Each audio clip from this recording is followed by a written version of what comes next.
Hello and welcome to another video by Rick Miracle Me. In my series, Freemasonry and Satanism. And lordy, the more that I continue to read these books, continue my research, seek answers to questions concerning WTH, what the heck is going on in the world? What are we to believe? So I have some interesting information. I've been reading this book for the past few days, The Anglo American Establishment, Carroll Quigley. So of course, if I have questions about things, I go look it up. So what do you think Anglo means? White British citizen or white human from the area around Britain versus off towards the east in Europe, the Germanic peoples, and then further on, the Russians or the Turkish. So the Anglo American, apparently, establishment was a group of men who wanted to regain control of the United States of America. You can see the picture of the flag there, or the British flag with the American flag upside down. That says volumes. But not only did they have plans to retake control of the USA in secret, so there are a lot of power seekers that do not need to be the face of power, like President Donald Trump, or Barack Obama, or George Bush, or Bill Clinton.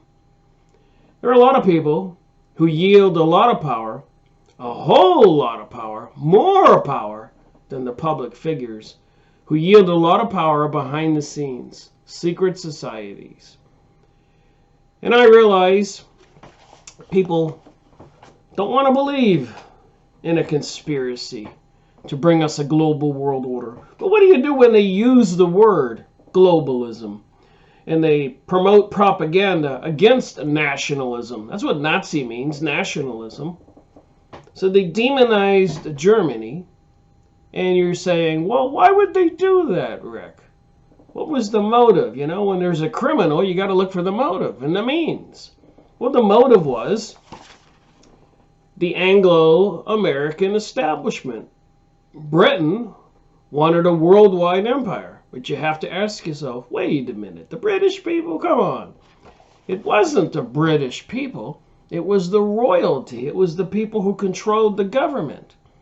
It involved Rothschilds, the Illuminati, and secret cults, like the cult of Diana, with all those horrific pictures, the cult of Baal. Remember the archway of Baal they tried to put in New York and London? I guess they did put it there.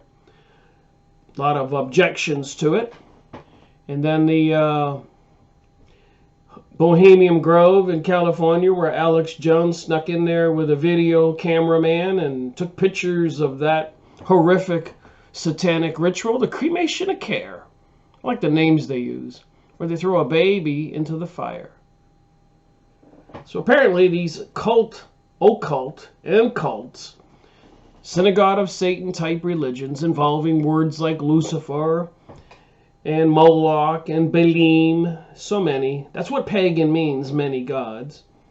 So they have all these gods, names, and cults all over the planet in direct opposition, apparently, to the real God and the angels in heaven, whatever that other dimension is. And I realize for a lot of people, it boggles the mind to think about anything else but this human reality.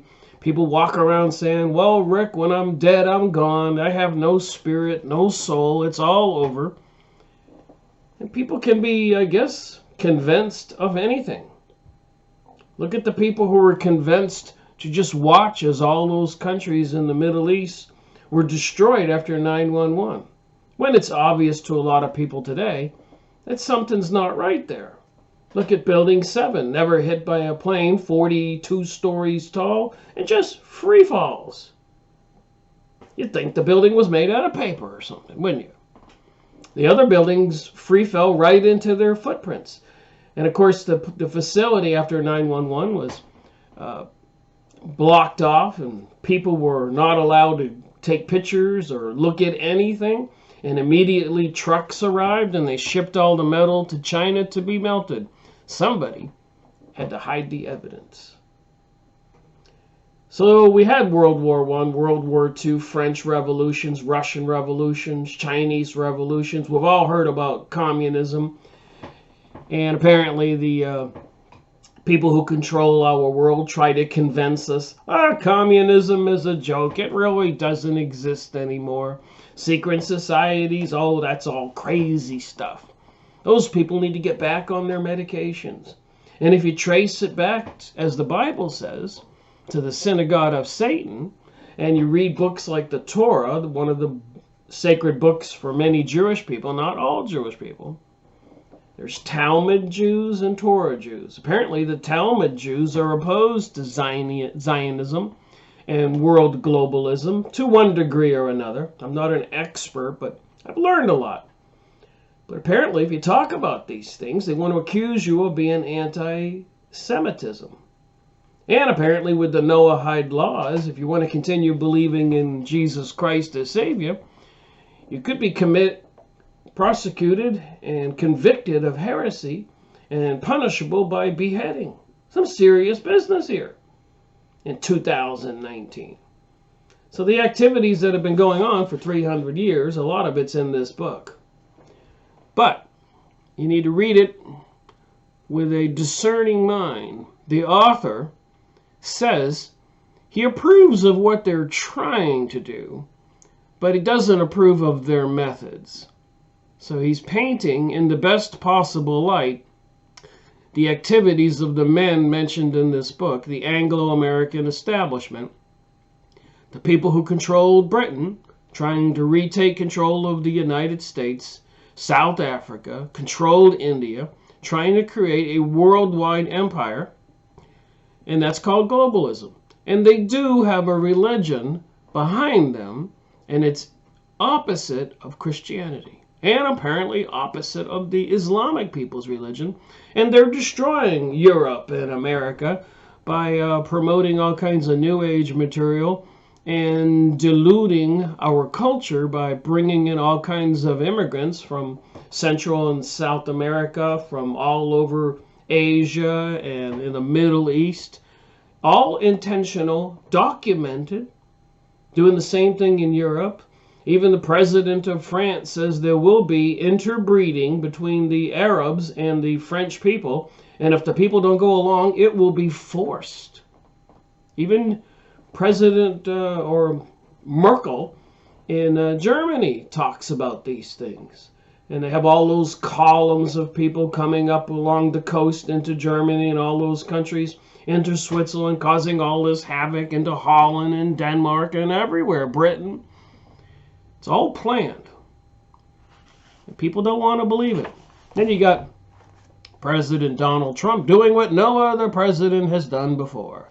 He hands Jerusalem over to these people who want to have a global world order, part of some biblical prophecy, whether fabricated or not. They do talk about 3 world wars, like Albert Pike in 1880 something wrote a letter to his friend Mazzini. But look at these coins. And he charged me to build him a house in Jerusalem. The sacred symbol of the menorah, the 7 candlestick symbol in the middle there. Looks like a Shriner symbol there on the coin, the American seal, King Solomon's temple, the temple coin, and the dove. So do you know what a temple coin is used for?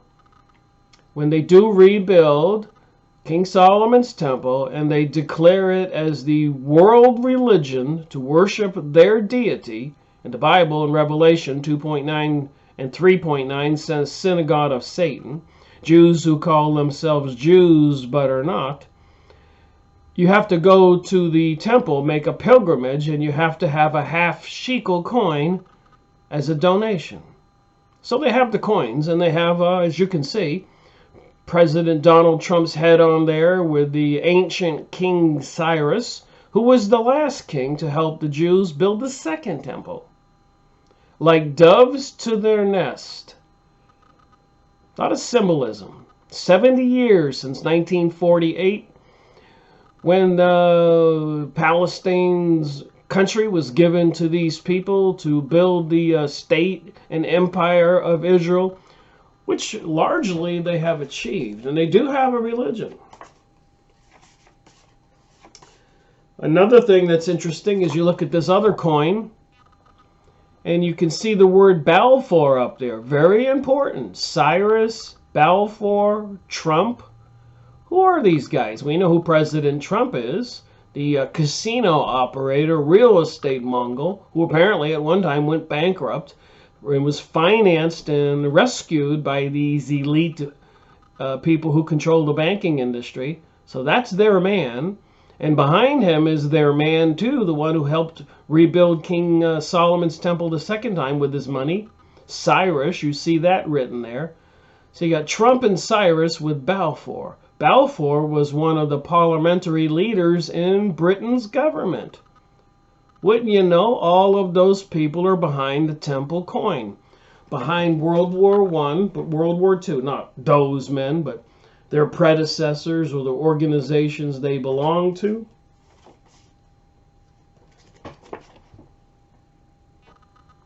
Cyrus, Balfour, Trump. Balfour is going to come into play here.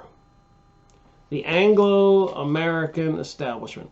So before we get to the meat and potatoes of this book here, remember who controlled Britain since about 1700. 1700, 1800, 1900. 300 years. Apparently in 1500 and the 1600s, all of the Jews were exiled and banished from Italy, Spain, Portugal, Britain, Germany, all those countries. Dozens and dozens of countries. Apparently in conflict with the Vatican because of a particular religion they practice, which was not compatible with Christianity. Apparently something to do with the Kabbalah, and many Kabbalists were accused of sorcery. Sorcery, of course, is witchcraft. Witchcraft and sorcery, of course, is of the synagogue of Satan, which is mentioned in the Bible many times, particularly Revelation 2.9, 3.9. Jews who call themselves Jews but are not, but are of the synagogue of Satan. So do we have these Satanist type people, whether you call it Moloch or Baal or all these symbols they put in our face, who want to call themselves God's chosen people, and they're trying to take control of the world with this Antichrist character coming as part of prophecy, or prophecy that they created. Remember, they wrote all these books. It may be all made up, some of it. But anyways, that's their plan. Even Albert Pike wrote that in 1880-something, 3 World Wars. And this book just tells the details of the people involved. So I thought I would read from it. That's why I made the video yesterday on this book, so we could discuss the Astor family, and then Balfour, all the people mentioned even in this book, and the other characters, and also mentioning some kind of a cult of Diana, which I showed the pictures, quite horrific, demonic pictures. And then, of course, the Archway of Baal, the demon, put in London and New York. And later on, I found out through UNESCO, the United Nations, they were putting up 1,000 of those archways to some demon called Baal all over the world. This is no small thing. Then the Moloch, the Washington, D.C. street plans, looks like a gigantic owl even on the lamp post when you're walking on the city streets in Washington, D.C., and you want to find the directions to the subway exit. Look on one of the lamp posts and they have a sign there, and they show you the street plan like a giant owl. They're mocking the world if the world doesn't know what that owl means. Even at Sandy Hook, that one newscaster held up a picture of an owl. On the front of the dollar bill, perched on one of the ones, is a little owl. In Bohemian Grove, they throw the baby in the fire. A giant owl. Moloch. Baal, Satan, these cults of Diana,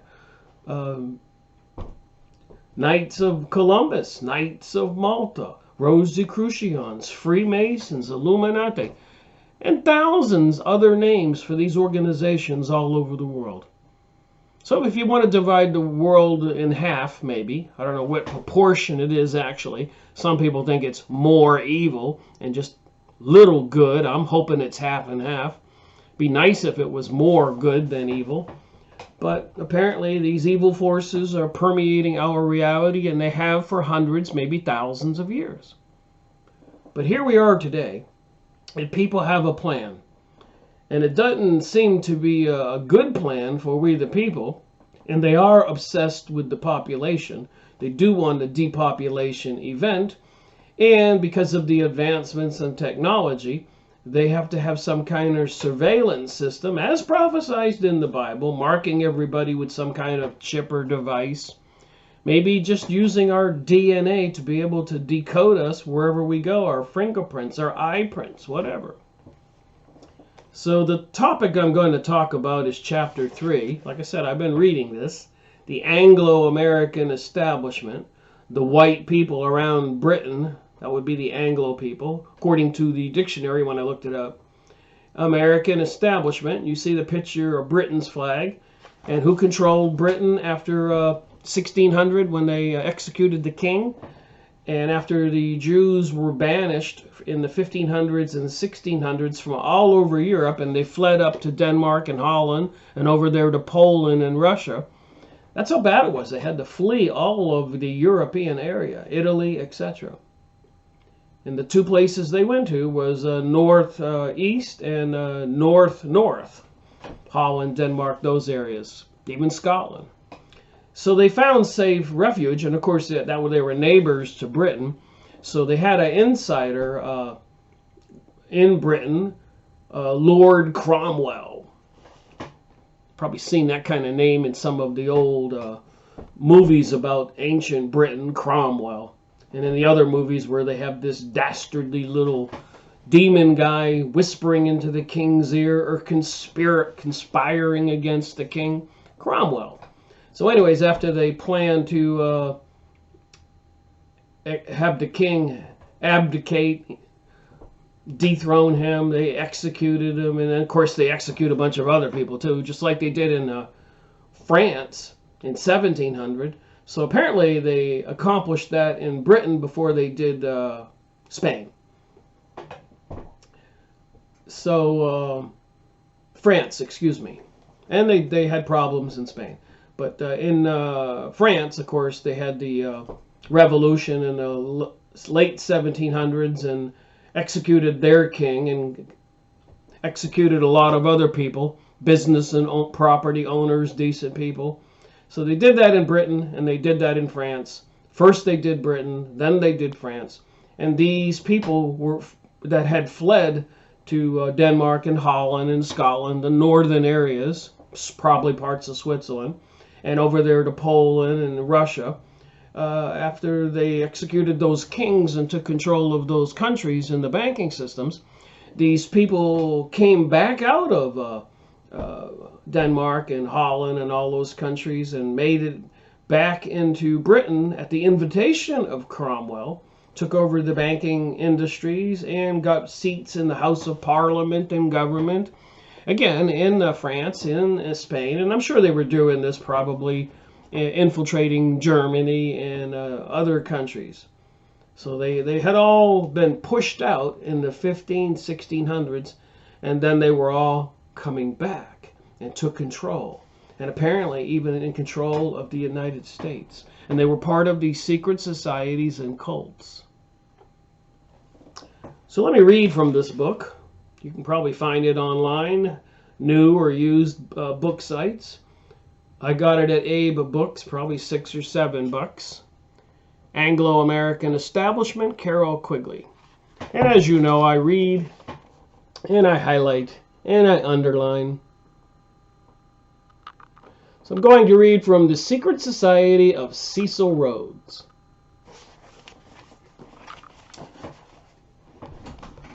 So when Milner went to South Africa, So earlier in Britain, by these people who controlled the government, they formed a society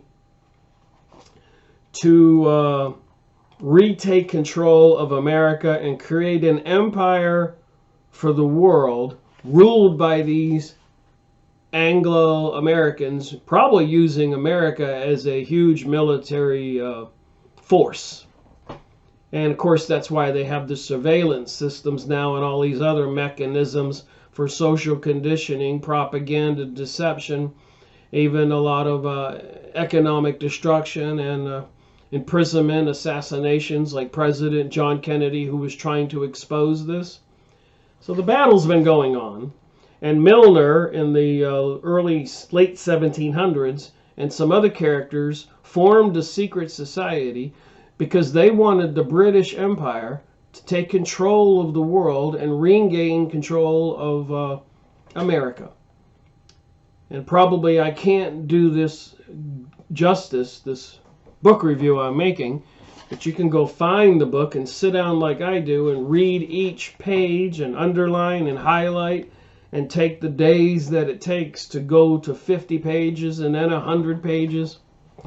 So I take my time doing this.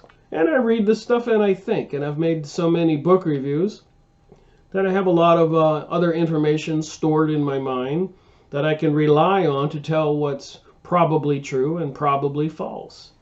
Propaganda, deception.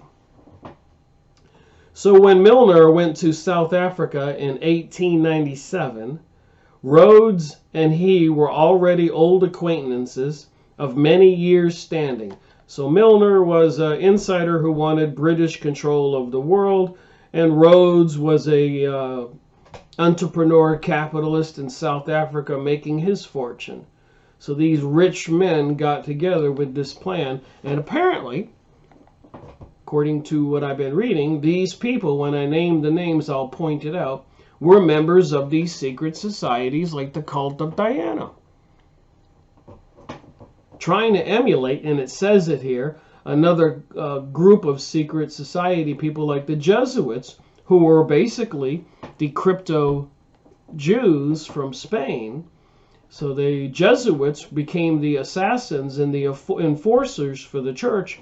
And I do believe the Rothschilds and the other elite Jewish people were also the bankers for the Vatican. So at some point along the way, they even took over the Vatican, and many popes have pointed that out. So it has nothing to do with the population around the world who are Christians, just like all that 911 has nothing to do with Arabs who call themselves Islamists. They're not the threat to the world, nor are the Christians. But a lot of people today would disagree with that. But that's what the propaganda and the demonizing of the opposition is all about. They need to convince all the people in the public. We have already indicated that there were contemporaries at Oxford. So they go to these universities in Britain, part of these rich elite people. But more than that, they were members of a secret society which had been founded in 1891. Moreover, Milner was, if not in 1897, at least by 1901, Rhodes' chosen successor in the leadership of that society. So again, I want to point out who was in control of Britain, Parliament, and the banking system before they took over the United States banking system. Then they lost control, assassinated a couple U.S. presidents, regained control in 1913, December 21, a winter solstice, a cult holiday. So you pay attention to all these details, you can see the behind-the-scenes group, and they're one or the other. They're of the decent, family-oriented, love one another, treat all humans equal, Christian and other religions who preach that. Or the opposite, the synagogue of Satan, Baal, Moloch, Balaam, and other kinds of demons practicing human sacrifice and so much more. As crazy as it seems, that's what it seems to be. So the secret society of Cecil Rhodes is mentioned in the first 5 of his 7 wills. So here's this guy, 24 years old at the university, apparently quite wealthy. He inherited it probably from his family. Maybe his father died, but he inherited everything. And he writes up a will and leaves it all to this secret society. And that's what the Jesuits do too. They pledge that everything they own and everything they do is for the Jesuits. So the more I read about this, I find it parallel to the Jesuits, this secret society of milliners and roads. And that parallels to me a lot of the other information with the Freemasons, Illuminati, and other secret societies, and the Zionists, all vying, working together for a global world order. Again, in opposition to the decent people. And the decent people, the citizens, are a threat. And of course, right now they believe there are too many people on the planet, and they want to depopulate the planet, and they have to have some kind of an excuse, like a World War III or plague or something. And all this stuff's in the news. A pole shift, a climate change, sustainability, terrorism. They have an arsenal of this kinds of weapons and tactics to use against us. And that's even in that one book I went over, a report on Iron Mountain, where the elites got together, a bunch of intelligent people, professors and industrialists, and to come up with a plan on how to control the populations of the world if they didn't use the old way they controlled people with wars. So they had to find these alternates, which were environmental disasters and climate change and terrorism and economic disaster and all the things they're blaming us for, breathing too much air, making carbon dioxide in the air and everything else. These are all intentional plots to deceive us, according to my research. All right, back to the book. So he wrote 5 wills when he was young. In the 5th, it was supplemented by the idea of an educational institute with scholarships whose alumni would be bound together by common ideals. That would be these white people from the Britain area taking control with the white people in America and controlling the world. But behind them is the satanic cults they belong to, which is the same thing as the people who want to bring us a global world order. And they show us the symbols everywhere. Super Bowl halftime shows, Emmys, Grammys. If you go watch this stuff, if you don't believe me, just look it up on the internet. Look up satanic symbolism at the Grammys and the American Idol program, the gigantic eye. We've seen the movies. We've seen the programming. We see all the viciousness in the TV movies and shows these days with the gun shootings right to the face and all the promotion of decadent sexual activity. It's kind of overwhelming. It is a satanic force at work. That's what I believe, and the research I've been doing. I mean, the books continue to show it and show it and show it. So if anybody doesn't believe it, please leave an intelligent comment below and show me where I'm wrong. So, you know, you get a book like this by a well-known author, Carroll Quigley, and you read this material, it just continues to support the findings that I've been finding and a lot of other people have been warning us about. And you see the coin here with King Cyrus, Donald Trump, Balfour, one of the leaders of Britain, Cyrus, Trump. So you know why President Donald Trump is president right now. He's part of the plot. And of course they used Obama and Clinton and Bush. They've controlled the president since Woodrow Wilson. Probably other presidents they did control or other ones they didn't control in the past. It has been kind of up and down, them trying to get complete control and get control of America back in their hands. And they've been using the economic destruction, apparently bankrupting America in 1933. Look into that. So apparently we're not operating under the Constitution, but some kind of maritime law. So if you go into a courtroom and you see a gold fringe around the flag, it's not really Constitution flag or a Constitution court.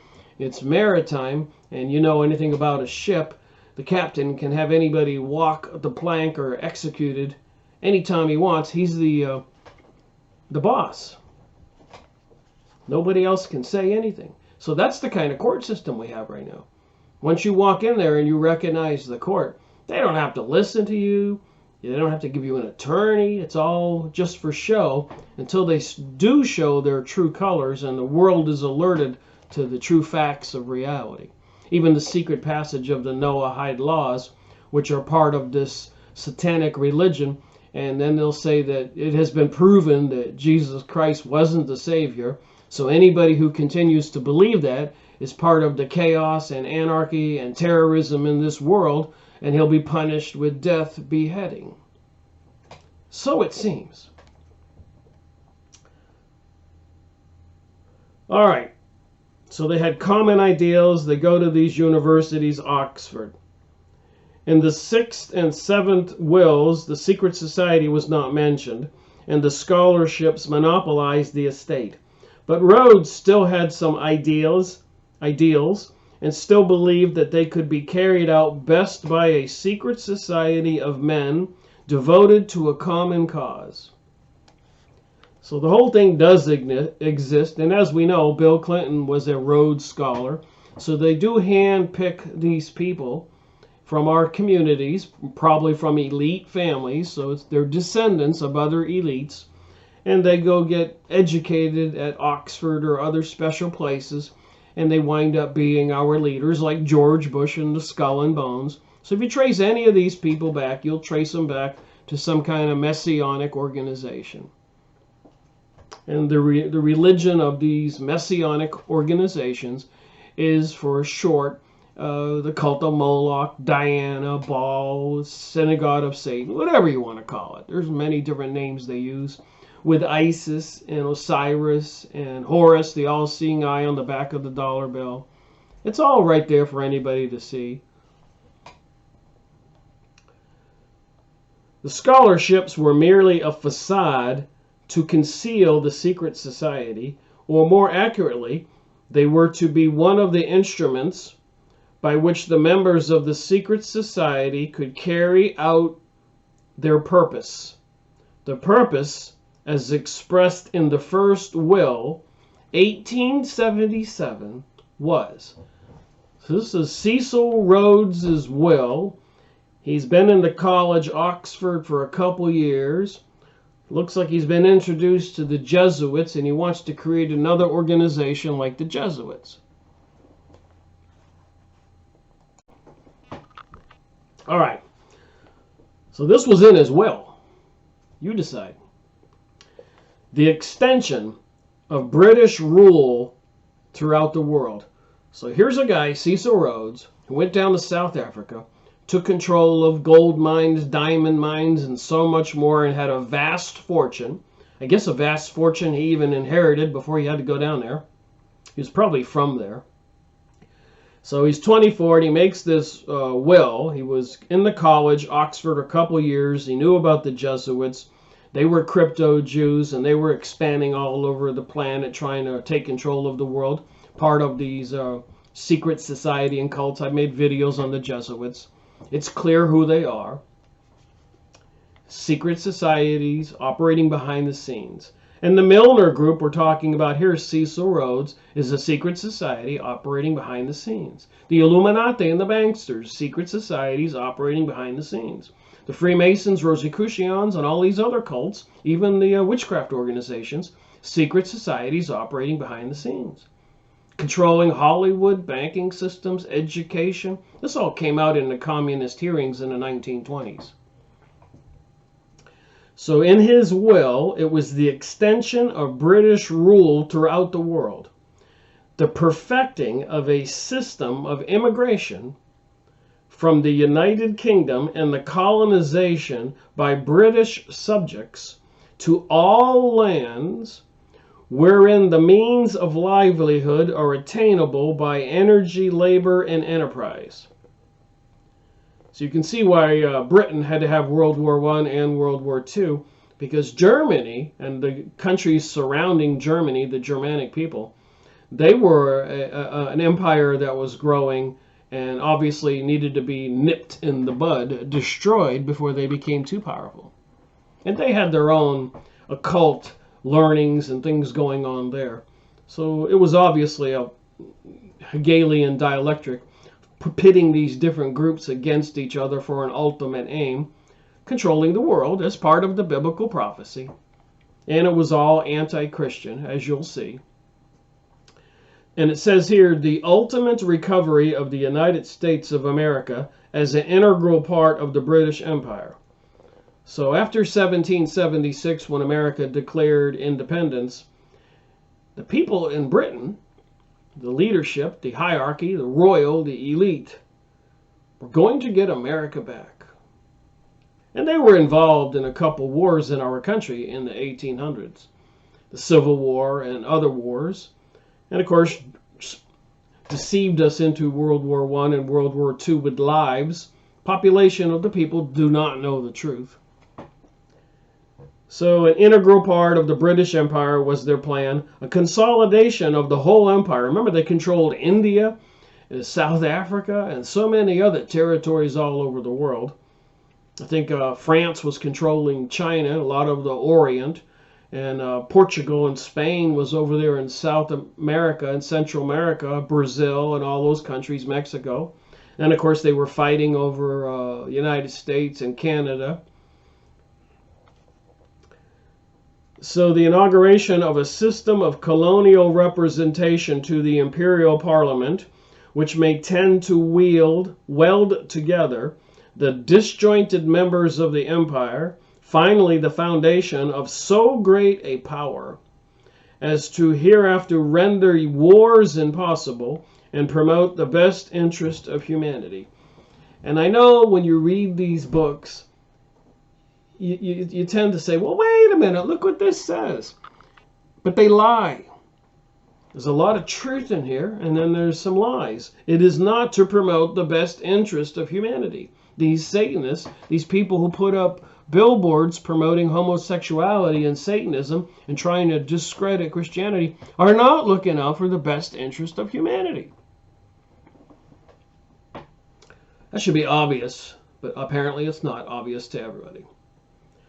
To achieve this purpose, Rhodes, in the first will, written while he was still an undergraduate at Oxford at the age of 24, left all his wealth to the Secretary of State for the Colonies, Lord Carnarvon, and to the Attorney General, Griqualand West, Sidney Shepherd,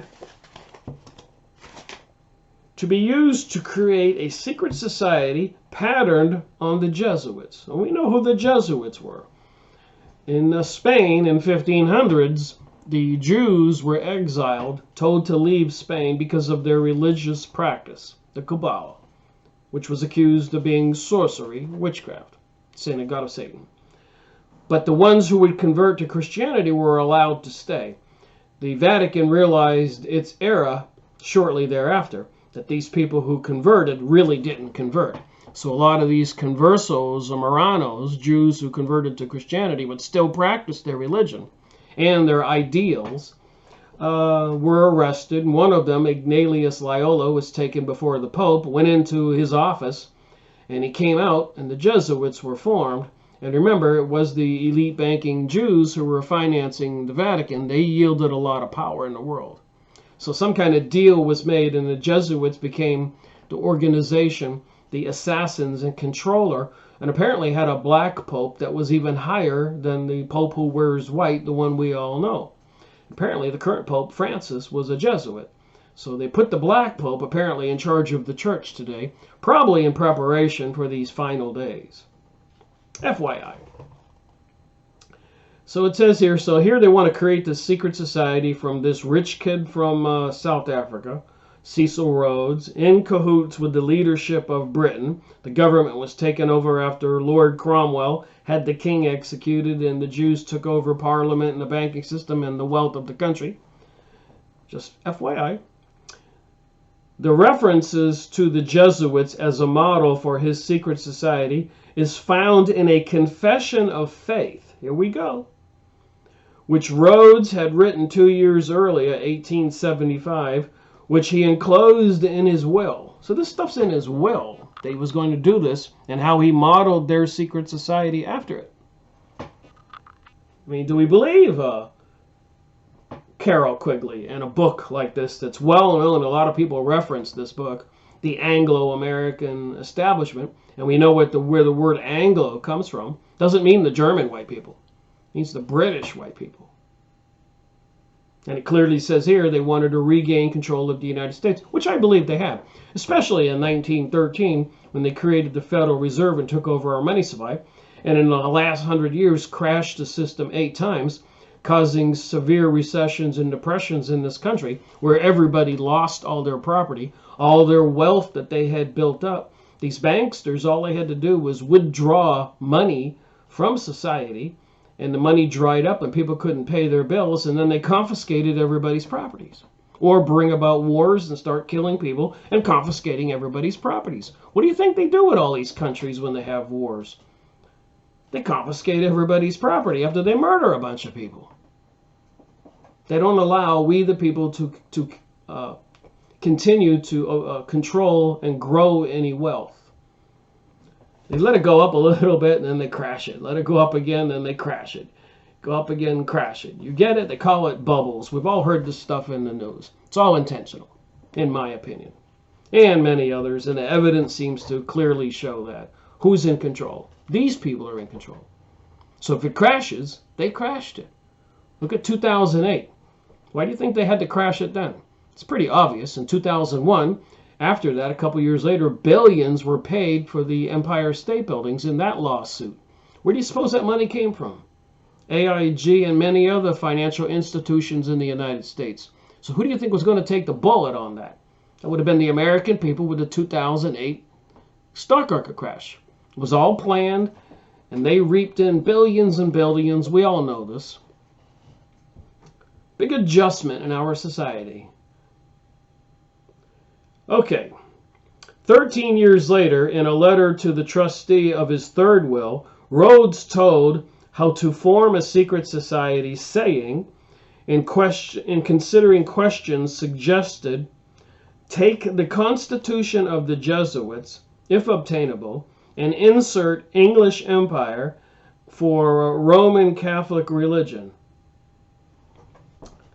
Whoa, so they were going to take the Constitution of the Jesuits, which is supposed to be the protection arm of the Roman Catholic religion, and create their secret society, and they were going to protect the English Empire, who was controlled by these banksters, Rothschilds, Balfour, these crypto-Jewish people who were of Jewish descent, who managed to get back into Britain after Cromwell and his cronies had the king executed and took over the country.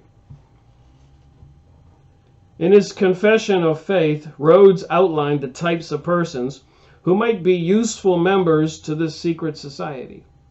And of course, we see them on our TV. You know, you talk about Dick Cheney and George Bush Jr. and George Bush Sr. and even recruits like Barack Obama. These aspiring young people who probably have some dark past get put into high power, like Bill Clinton, and apparently all the accusations about him being involved in the drug trade in Arkansas, and so much more. We see their faces, they're on TV, and it's appalling. It's a sad situation, but that's where we are, and all we can do is wake up and see what they're doing. And I think by education is probably our only way out of this mess. Either that or we're going to get their global world order, as apparently Q and Anonymous are saying, and many others, that we're all just supposed to sit at home when the big deed happens. Don't worry, the police and the government's going to protect you. They're going to arrest all those people. Meanwhile, they keep dumping chemicals in the sky. They're doing it like crazy here in the mountains of North Carolina today. All right, so as listed by the American Secretary to the Rhodes Trust, this list exactly describes the group formed by Milner in South Africa. So Britain was in South Africa and making a lot of people billionaires with all those natural resources, probably much to the detriment of all those Africans, you think? Men of ability, enthusiasm, who have no suitable way to serve their country under the current political system.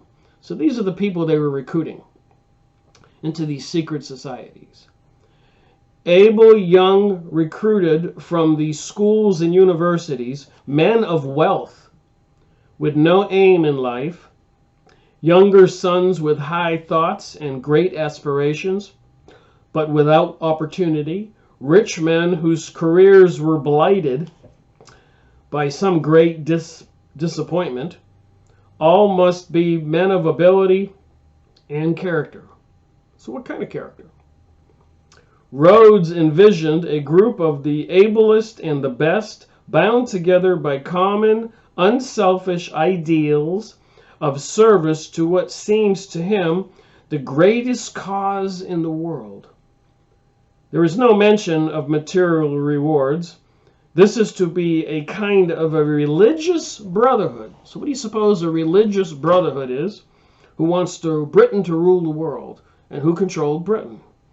So you put it together. The religious brotherhood and the secret societies, Illuminati, the Zionist, the globalist, probably involving some leader like an Antichrist, religious brotherhood like the Jesuits, and we know who the Jesuits are. I've gone over numerous books on the Jesuits, and I know some people went to school and they knew Jesuits or they became a Jesuits.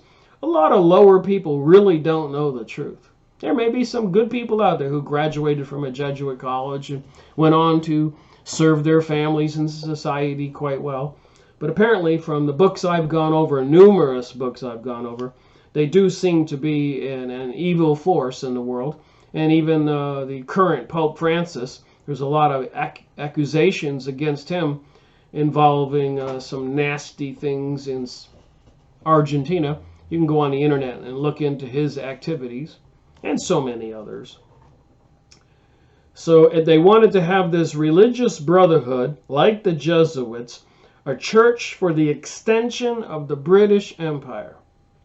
So these wealthy elites clearly wanted to regain control of America, and they were quite busy in India, South Africa, America, Canada, Central America, South America, banking systems, wanted the Palestine's property in the Middle East to have a home base for this new kingdom of Judea, Israel, or are they using the Jews to do this?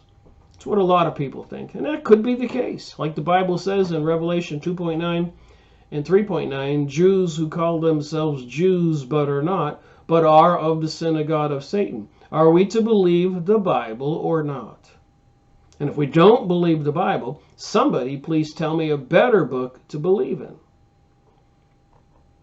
And don't tell me to go read on the Talmud or the Kabbalah, and a lot of Kabbalists were accused of sorcery and witchcraft. I'm not going to go to the dark side, but a lot of people apparently are. You can see it in the symbolisms in your city streets and under the bridges with all the graffiti. Look at the symbolism. Super Bowl halftime shows, the goddess of Shiva on the Empire State Building, all those bridges and buildings where they put big projections of rainbows after the Supreme Court said that states cannot ban gay marriage. All this propaganda promoting it and calling Christians and other people who oppose it as haters. There's obviously a battle going on. And it has everything to do with these men and many other groups.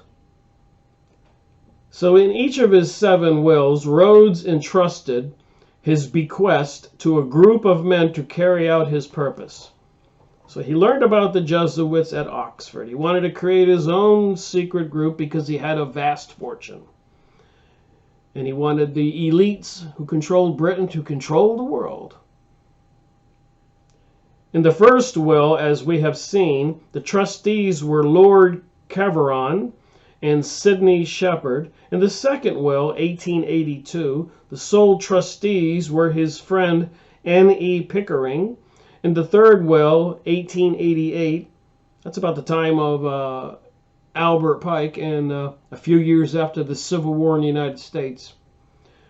Pickering had died. The sole trustee was Lord Rothschild, the Illuminati.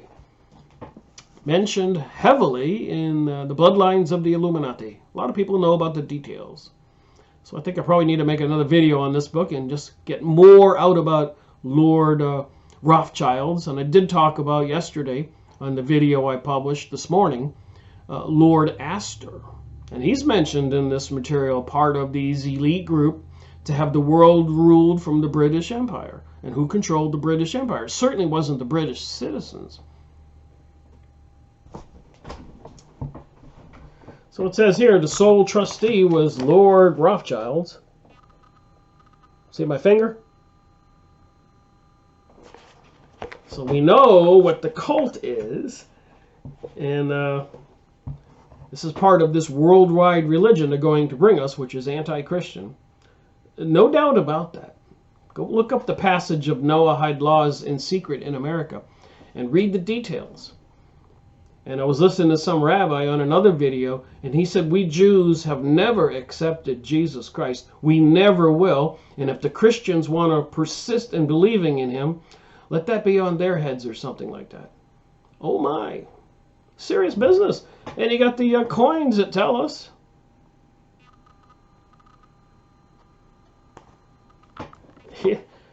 You only have to have some common sense to get a picture of what's going on here. In the fourth will in 1891, W.T. Stead was added, while in the fifth, 1892, Rhodes' solicitor, his lawyer, B.F. Hawksley, that's a good name for a lawyer, Hawksley, like a hawk, was added to the previous two. In the sixth, 1893, and the seventh, 1899 wills, the personnel of the trustees shifted considerably, ending up at Rhodes' death in 1902 with a board of 7 trustees: Lord Milner, Lord Rosebery, Lord Grey, Albert Burt, L.L. Michael, B.F. Hawksley, and Dr. Starr Jameson. This was the board to which the world looked to set up the Rhodes Scholarships.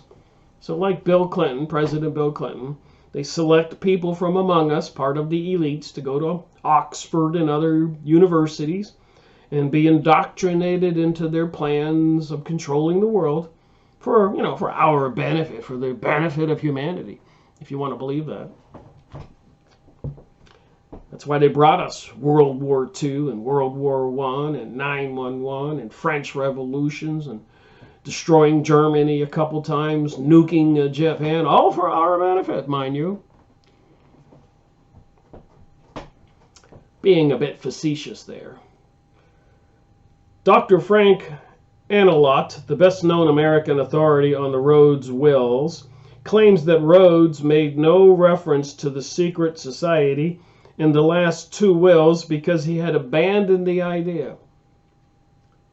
So you got to, when you read these books, when you watch any video, you can't just believe everything. You never know, they may be inserting some deception in there with the lies. And that's the most evilest way to lie. Tell a bunch of truth and then insert some deception. And that's what they do with a lot of the propaganda. And of course with the homosexual agenda and transgenderism, they have all these people going on talk shows and billboards and all the pain and suffering by these people. And, we're all one, and there is no such thing as commandments or God or Jesus. You are God. Do what you want. Who can stop you?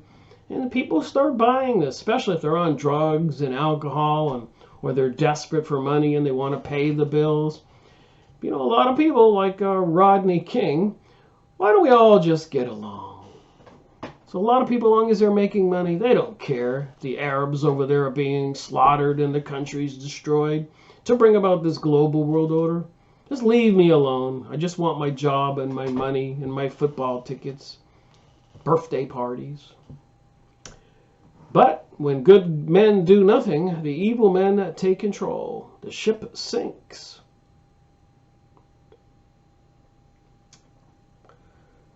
All right, so the first chapter of his recent book, The American Rhodes Scholarships, states and reiterates that between 1891 and 1893, Rhodes underwent a great change in his point of view and matured in his judgment to the point in his sixth will he abandoned forever his youthful idea of a secret society. So that's what his autobiographer says. But that's not the case, as you'll see. This is completely untrue, according to this author.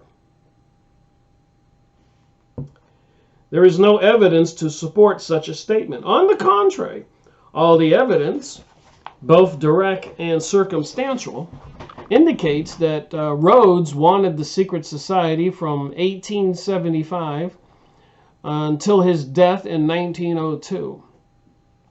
By Dr. Adelot's own admission, Rhodes wanted the society from 1877 to 1893, a period of 16 years. Accepted practice in the use of historical evidence requires us to believe that Rhodes persisted in this idea for the remaining 9 years of his life, unless there's exist evidence to the contrary. So apparently they were trying to keep it secret, so they had to tone it down, especially the more popular Rhodes became. There is no such evidence. On the other hand, there is direct evidence that he did not change his ideas. Two examples of this evidence can be mentioned here. On 5 February 1896, 3 years after his sixth will, Rhodes ended a long conversation with R.B. Brett, later Lord Esther, by saying, "Wish we could get our secret society."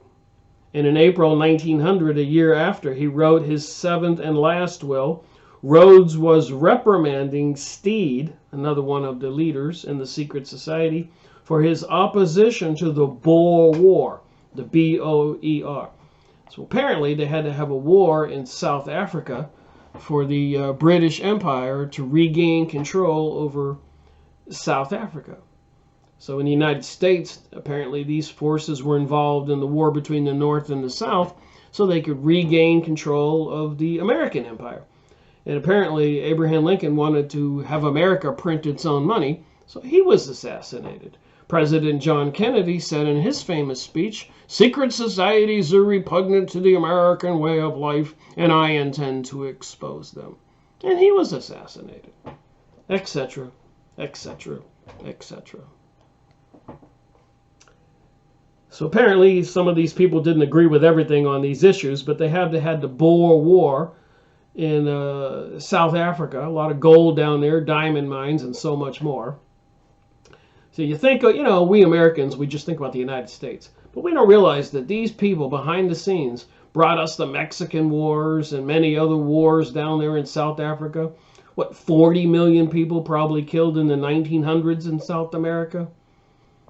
All these communist wars and all these other things, these people, all positioning themselves for where we are today, where they might be able to actually bring about this global world order. Like the Hunger Games movie. Can you see it? So on the grounds that in this case, he should have been willing to accept the judgment of the men on the spot who had made the war. So the people, British people who were in South Africa, wanted the Boer War. Rhodes said to Stead, "This is the curse which will be fatal to our ideas. Insubordination. Do not you think it is very disobedient of you? How can our society be worked if each one sets himself up as the sole judge of what ought to be done? Just look at the position here. We three are in South Africa. All of us, your boys, I, myself, Milner, and Garrett, all of whom learned their politics from you. We are on the spot. We are unanimous in declaring this war to be necessary."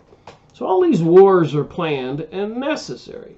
French Revolution, Russian Revolution, millions of people killed.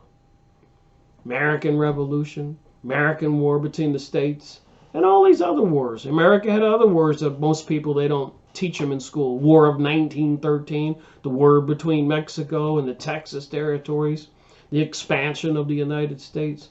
People behind the scenes have been building slowly this empire. And they have plans. And now they have the advanced technologies. And everything seems to be being put in place. Maybe the fulfillment in the Bible, the mark of the beast, microchipping people, monitoring everybody, facial recognition systems, some kind of social status, like a credit report, but you get a social status report on your behavior in obedience to the state. And if you're not obedient to the state, you get some points, and you won't be able to get on a bus or rent an apartment or get a job. All this is coming, all electronically controlled, artificial intelligence. You can't hide. You won't be able to hide. Nobody will. But I believe in a higher power, so I'm not worried. They might have to do away with me, but they can't take my soul. I'll believe in Jesus till the last day. That's what it says in the Bible. All right. He says he's reprimanding Stead because he's opposing another war, the Boer War. You have never been in South Africa, and yet instead of deferring to the judgment of your own boys, you fling yourself into violent opposition to the war. So who knows what goes on behind the scenes when they crash the economy or bring us another war or 911. They pretty much, according to my research, they sit in back rooms and laugh and mock us, thinking we're stupid. Dr. Edelot's assumption that the scholarships were an alternative to the secret society is quite untenable, for all the evidence indicates that the scholarships were but one of several instruments through which the society would work. In 1894, Stead discussed with Rhodes how the secret society would work and wrote about it after Rhodes' death as follows. So here's what he said. We also discussed together various projects of propaganda. They owned the newspapers. So it says right here, we also discussed various projects of propaganda. The formation of libraries, the creation of lectureships, so they go on speaking tours, like the Clintons do and Obama does. They make a fortune. And they create their libraries, like the Bush Library, the Clinton Library, the Barack Obama Library. The dispatch of emissaries on missions of propaganda throughout the empire, and the steps to be taken to pave the way for the foundation and the acquisition of a newspaper which was to be devoted to the service to the cause. 1894. And since then, with the Rothschilds and Rockefellers, they've purchased up all the newspapers, and they control our reality, what we know and what we believe. With the education system, they control the religious systems. And this isn't just me. A lot of other people talk about this stuff in videos. All right, continuing on. This is an exact description of the way in which the society, that is the Milner Group, so the society went by a couple names, has functioned. Moreover, when Rhodes talked to Stead in January 1895 about the scholarships at Oxford, he did not abandon the society but continued to speak of it as the real power behind the secret society in his last two wills, because he knew that by that time he was so famous that the one way to keep the society from being secret would be to mention it in his will. Obviously, if Rhodes wanted the secret society up to 1893, he would have made no mention of it in his will, but would have left his money in a trust to a legitimate public purpose and arrange for the creation of a secret society by a private understanding with his trustees. So this is clearly what happened, because the secret society was established and Milner used Rhodes' money to finance it just as Rhodes had intended. So he inherited a fortune, I guess, as a young man, and created much more money with all those land holdings in South Africa, connected with the government, connected with the Jesuits, and connected with the Rothschilds, it says here, the Illuminati. and the Jewish people, the cryptos who changed their names and controlling seats in Parliament in the British Empire, with the plans to retake control of the United States and create a worldwide empire. And it does involve this Zionist reality and the rebuilding of King Solomon's temple the third time, and it is seriously anti-Christian, as I keep saying. Back to the book. The creation of a secret society was a central core of Rhodes' plans at all times. Stead, even after Rhodes' death, did not doubt that the attempt would be made to continue the society. In his book on Rhodes' will, he wrote in one place, "Mr. Rhodes was more than the founder of a dynasty. He aspired to be the creator of one of those vast semi-religious, quasi-political associations which, like the Society of Jesus, the Jesuits, have played so large a part in the history of the world." And lordy, lordy, that is true. To be more strictly accurate, he wished to found an order on the instrument of the will of the dynasty.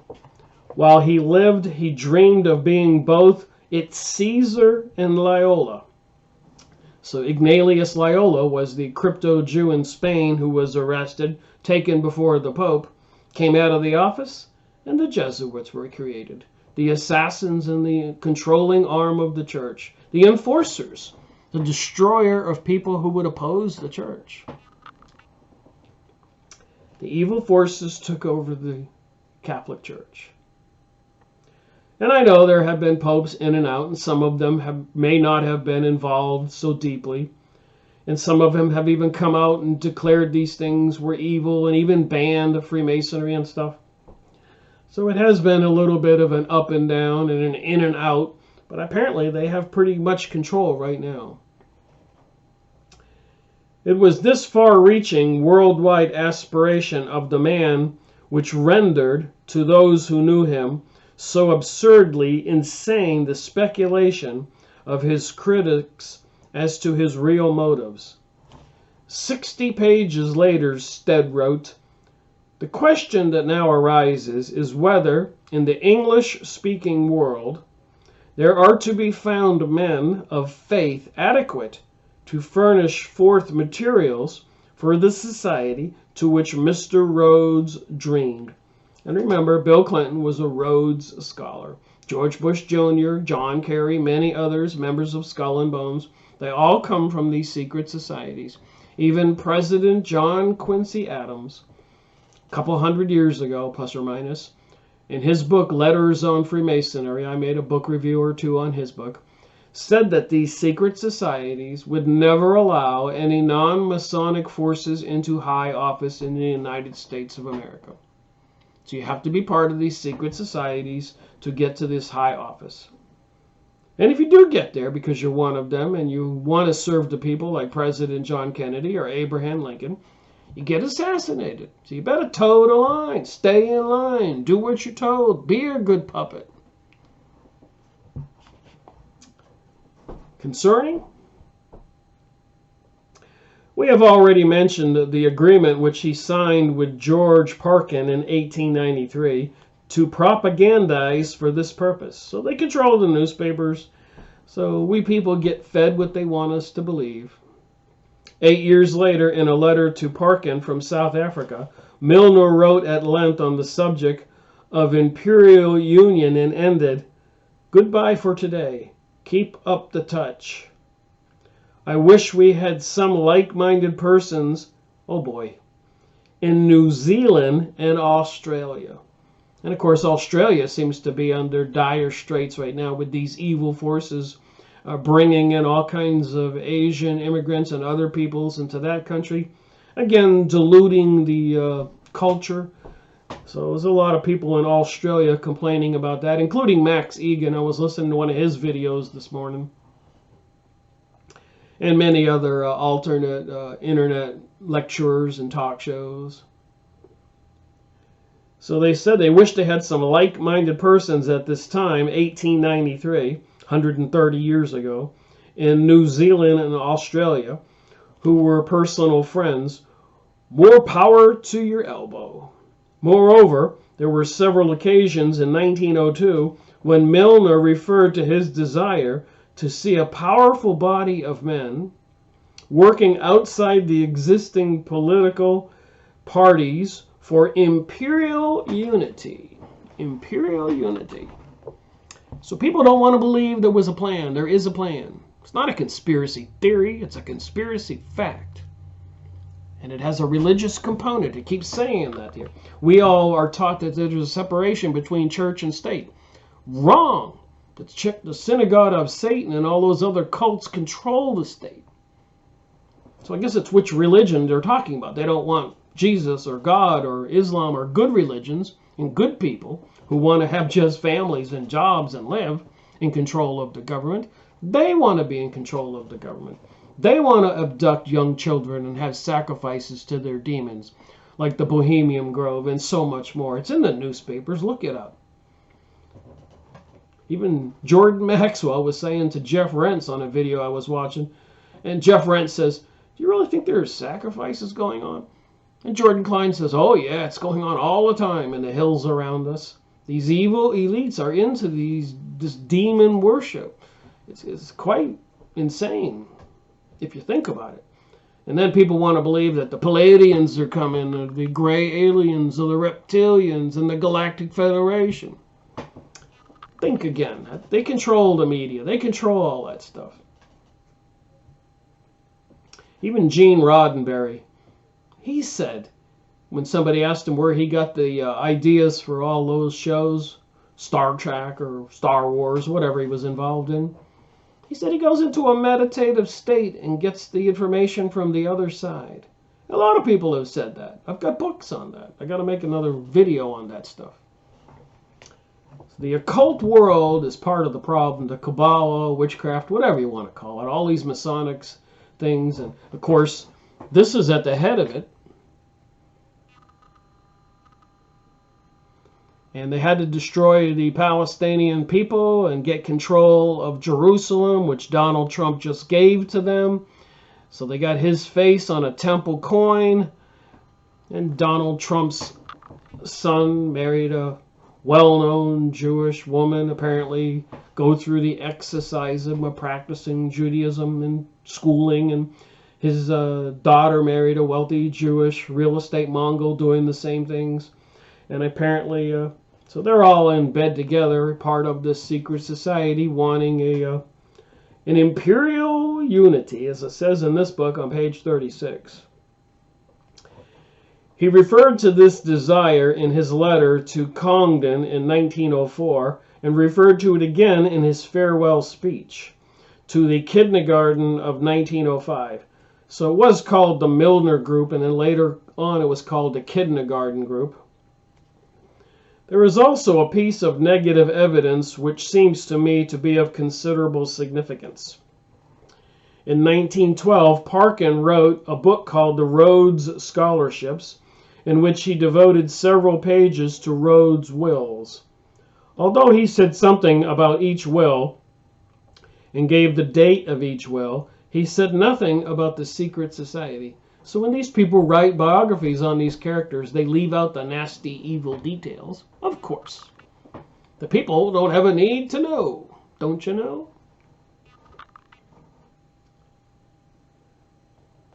All right. Now, this secret society, which is found in 5 out of the 7 wills, is so astonishing that Parkin's failure to mention it must have been deliberate. Of course. He would have had no reason to pass it by in silence unless the society had been formed. If the existing Rhodes Trust were a more mature alternative for the secret society rather than a screen for it, there would have been no reason to pass it by. But on the contrary, an urgent need to mention it as a matter of a great intrinsic interest, as an example of how Rhodes' ideas matured. As a matter of fact, Rhodes' ideas did not mature, according to this author. So it's still going to be followed after the Jesuits. Just change out the name from the Catholic Church to British Empire. The one fact which appears absolutely clearly in every biography of Rhodes is the fact that from 1875 to 1902, his ideas neither developed nor matured. Parkin, who clearly knew of the secret society, even if he did not mention it, says in regard to Rhodes' last will, "It is essential to remember that this final will is consistent with those who had preceded it, that it was no late atonement for errors, as some have supposed, but was the realization of a lifelong dreams persistently pursued by Cecil Rhodes." Leaving aside all hypothesis, the facts are clear. Rhodes wanted to create a worldwide secret group devoted to English ideas and to the empire as the embodiment of those ideas. So you got to remember, the Synagogue of Satan cult was behind these people. And of course, even in this book, he doesn't point out the affiliations of these peoples in these groups, but he does mention some of their names, and I've gone over the books to point out their affiliations in some groups. That's why I made this video yesterday on the bloodlines of the Illuminati regarding the Astor family. We're going to hear about the Astors right away.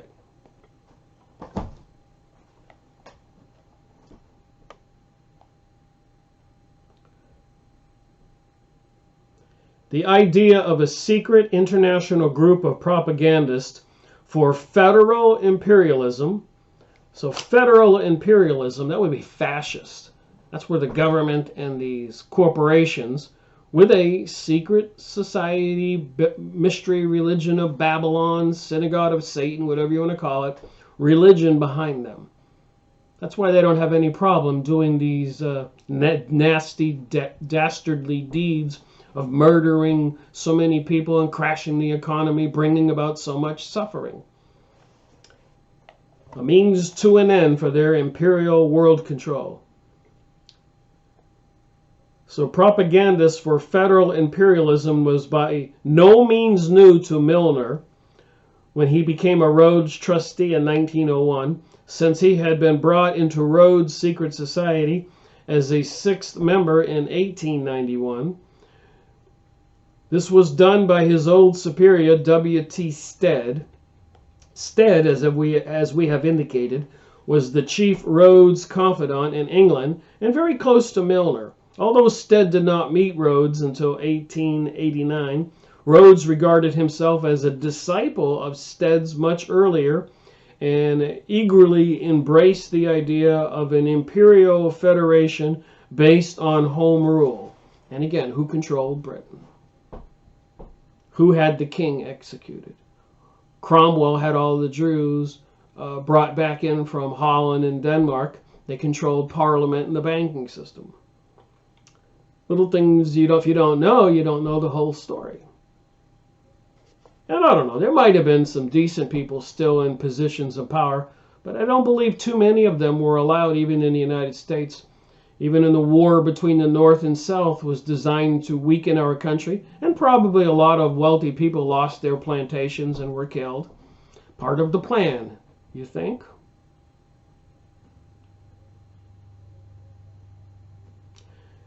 It was in pursuit of this idea that Rhodes contributed £10,000 to Parnell in 1888. So that was probably a lot of money back then. Probably millions, if not billion now. Although Rhodes accepted Stead's ideas, he did not decide that Stead was the man he wanted to be his lieutenant in the secret society until Stead was sent to prison in 1885 for his articles on organized vice in the Pall Mall Gazette. So apparently the Pall Mall Gazette was a newspaper. And apparently Stead was one of the editors or controlling of the newspaper, and he was publishing articles on organized vice, and the powers that be arrested him. This courageous episode convinced Rhodes to such a degree that he tried to see Stead in prison but was turned away. After Stead was released, Rhodes did not find the opportunity to meet him until April 1889, The excitement of that day for Stead can be shown by quoting portions of the letter which he wrote to Mr. Stead immediately after the conference. It said, so apparently here's a letter written. Mr. Rhodes is my man. I have just had 3 hours talk with him. He is full of a far more generous idea in connection with the paper than ever I have had. The Pall Mall Gazette, I guess. I cannot tell you his scheme because it is too secret. That's what it says here. So he wrote this, apparently the author of this book. It's right by my fingers here. I cannot tell you his scheme because it is too secret, but it involves millions. He had no idea that it would cost £250 to start the paper, but he offered me down as a free gift £20,000 to buy a share in the Pall Mall Gazette as the beginning. Next year he would do more. He expects to own before he dies 4 or 5 millions, that'd be billions today, all of which he will leave to carry out the scheme of which the paper is an integral part. And of course they control all the media and TV programmings and news today. He is giving £500 to make a railroad to Maltenbyland, and so has not available just at the moment the money necessary for starting the morning paper. His ideas are federation, expansion, and consolidation of the empire. He took to me, told me some things he has told no other man, save Lord Rothschild's, and pressed me to take the £20,000 and not to have to return any. And I'm reminded of reading the Bloodlines of the Illuminati and seeing that these people, like it says here on the bottom, getting my mind backwards here, I wrote on there the cult, Diana cult, mentioned in the Rothschild's book. Germany was a threat to the British Empire. They had to have the Boer War to get the South African resources, connected with the Illuminati Rothschilds, later called the Communists, the Jesuits, and the Jewish connection there. So when I'm reading this stuff, I think about these things and get a better picture of the story. So he didn't have to return the money, and he gave no receipt, it says here on the next page 38, to simply take it and use it to give me a freer hand in the Pall Mall Gazette. It seems all like a fairy tale. He said he had taken his ideas from the Pall Mall Gazette, that the paper permeated South Africa, and that he met it everywhere. This is what the guy says next. You're not going to believe this. How good God is to me. Remember all the above about Rhodes, it just says R, is very private. So this is his letter. He says everything about Cecil Rhodes is private, and how God was good to him to get him in this position to help bring about the Boer War and trying to create the British Empire to control everything by these wealthy elites. And if you say to yourself, well, Rick, should we really believe this? And then you look at the world we're living in and all these things with Anonymous and Q and all these other people and all this other stuff going on in 911 and the obvious deception there. In World War I and World War II, all those book reviews I made on those incidences, that those wars were planned. Puppet President Woodrow Wilson was put in place after the previous President Taft wouldn't do what they wanted. Other presidents assassinated, Lincoln, Kennedy, and other book reviews I've gone over. So, I guess it's true. All of this. So the day following this sensational conversation, Stead lost a liable action to an amount of £2,000 damages. So apparently he lost a lawsuit for something. But Cecil Rhodes at once sent a check to cover it and said, "You must keep my confidence secret. So he sent Stead, the controller of the Pall Mall Gazette, £2,000, and he's telling him to keep everything confidential and secret. The idea is right, but until sure of the lines would be ruined in too many hands, your subsidy press idea can be discussed without risk, but the inner circle behind would never be many, perhaps 3 or 4. So they had to keep the inner circle just down to a few people. But who was behind them and who were they meeting? Lord Astor, Rothschilds, and others, Balfour even. Not kidding, it's in this material. The guy on this coin, Balfour is mentioned here, part of this scheme. No wonder the Balfours made an agreement with the Jewish people when Germany was losing World War I.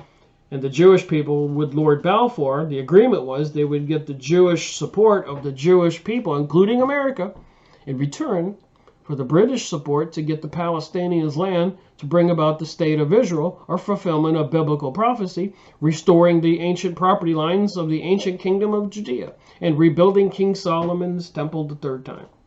Apparently, also part of prophecy is with the Antichrist. FYI. You can't leave all that stuff out. The day following this sensational conversation, Stead lost a libel. I said that. All right. About the same time, Rhodes revealed to Stead his plans to establish the British South African Company, and asked him who in England could best help him to get the necessary charter. So they had these charters, these corporations, and that's the big, powerful, strong arm in the world right now behind all of this wealth and these people. These corporations with, if you pay attention to their logos, is all satanic. Many of the logos are 666. Even CERN, you can see the 666. And there's plenty of videos on that pointing that out. Or the sun god with the sun's rays, like in the back of the dollar bill behind the eye. So apparently all those symbols are declarations of ownership. Who owns the world? The synagogue of Satan, the mystery religion of Babylon, all those evil forces, cult of Diana, Baal, Moloch, and so many others.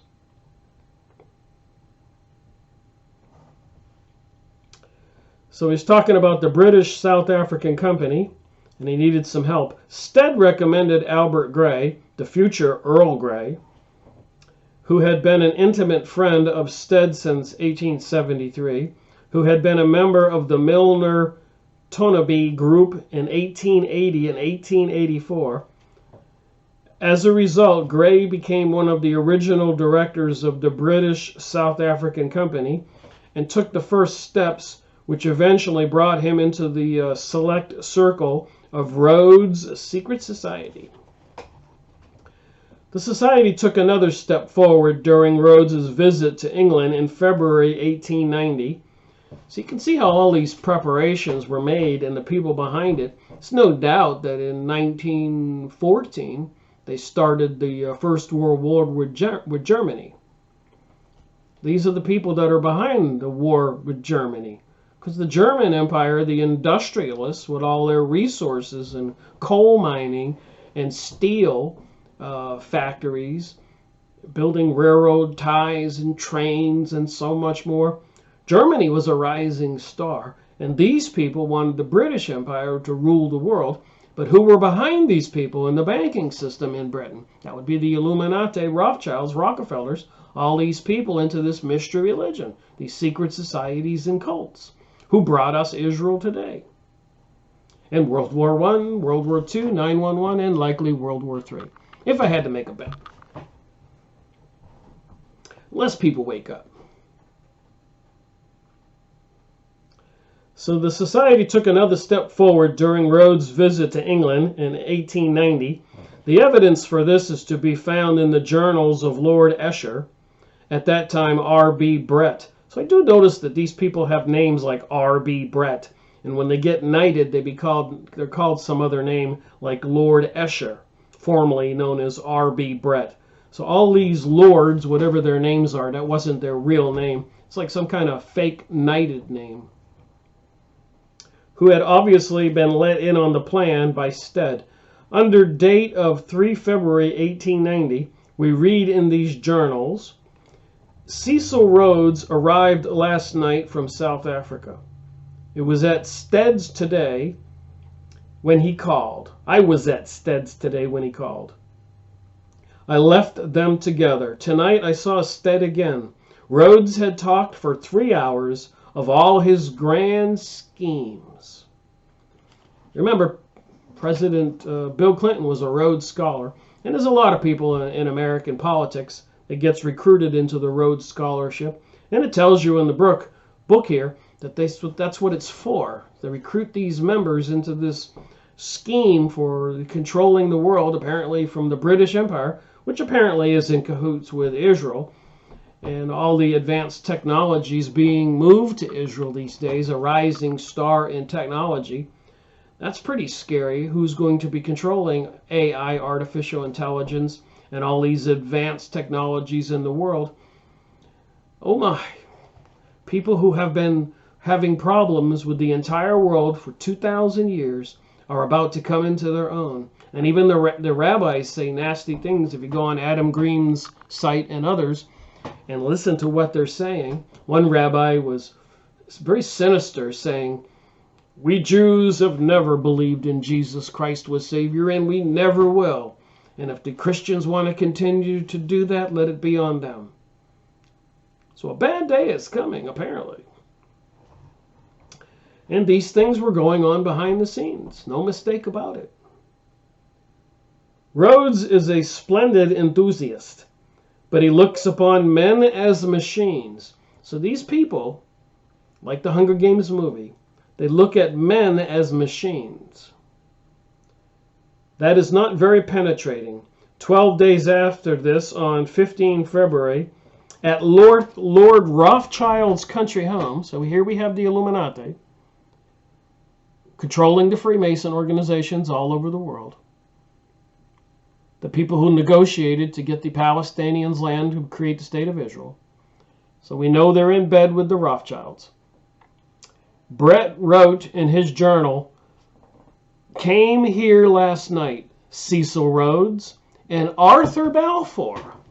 So you got Balfour, who makes the declaration that if the Jews all over the world help Britain win the war, the Balfour Declaration states, go look it up, that the British will support the idea of creating a state of Israel in the Palestine area, the Middle East. And of course, if you look up Greater Israel, they want the ancient kingdom of Judea's property lines all the way from the Iraqi Euphrates to the Egyptian Nile.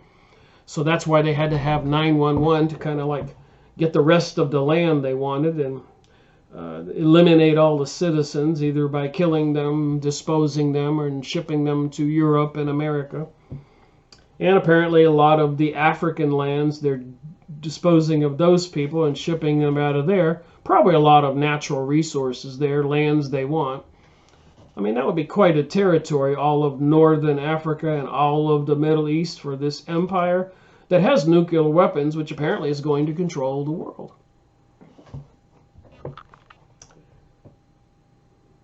So he looks as men as machines, and they're meeting at Lord Rothschild's country home, Brett wrote in his journal. Came here last night, Cecil Rhodes, Arthur Balfour, in the Balfour Agreement.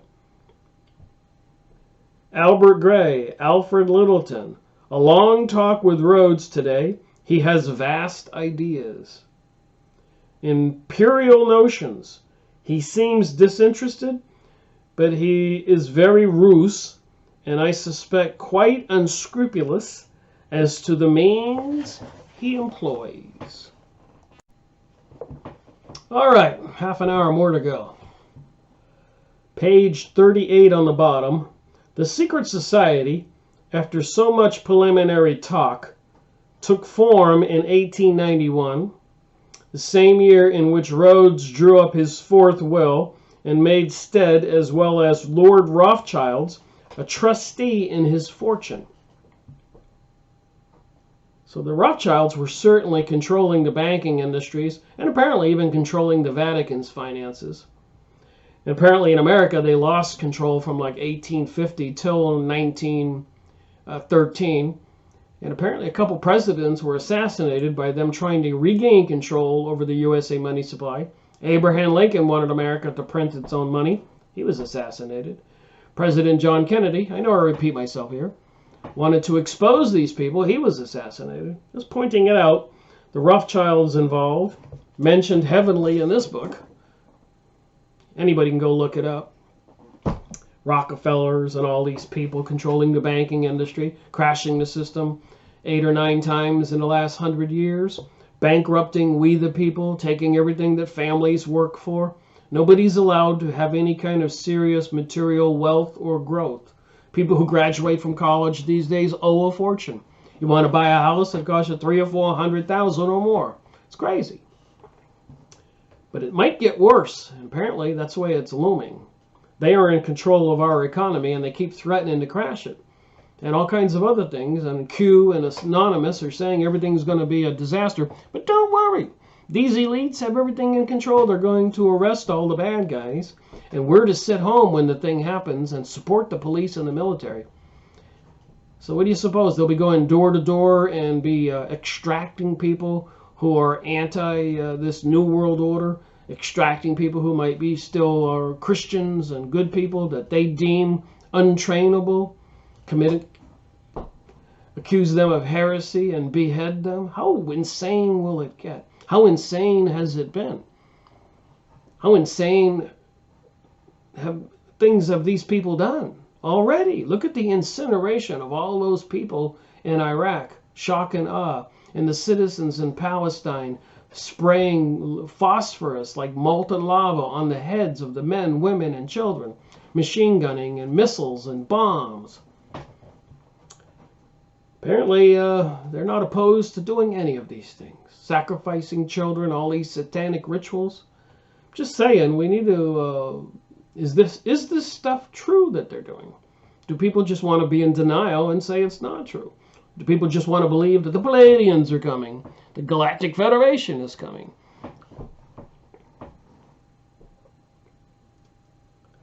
All right. So he led Lord Rothschilds, the trustee, to his fortune. It is perfectly clear from the evidence that he expected Rothschilds to handle the financial investments associated with the trust, while Stead was to have full charge of the methods by which the funds were used. About the same time in February 1891, Stead and Rhodes had another long discussion about the secret society. First, they discussed their goals and agreed that, if necessary, in order to achieve the Anglo American, the white people of the British area control of the United States, unity, Britain should join the United States. So it does seem like we're linked. And apparently linked at the hip with Israel. And what those rabbis are saying is quite nasty. And that doesn't make me an anti-Semite to report that what they're saying is quite nasty. I believe Jesus Christ was the Savior.